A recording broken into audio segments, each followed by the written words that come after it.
تعادل أتلتيكو مدريد مع ضيفه ريال مدريد حامل اللقب في الرمق الأخير بهدف لمثله الأحد ضمن الجولة الثامنة من الدوري الإسباني لكرة القدم.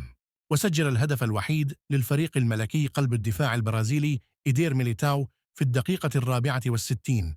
بعدها بدقائق أوقف الحكم ماتيو بوسكيتس في الدقيقة 68 من المباراة بعد إلقاء بعض من جماهير الأتليتي المقذوفات احتجاجا على تضييع كورتوا للوقت. وقام دييغو سيميوني ولاعبيه بتهدئة الجماهير، لكن الحكم قرر إيقاف اللعب والدخول إلى غرف الملابس لبعض دقائق قبل أن يستأنف اللعب.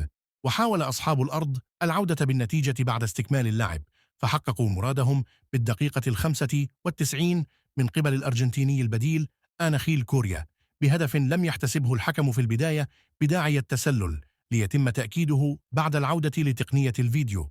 ولأول مرة يسجل أتلتيكو مدريد هدفا في الوقت المحتسب بدلا من الضائع على أرضه في ديربي ضد ريال مدريد في القرن 21.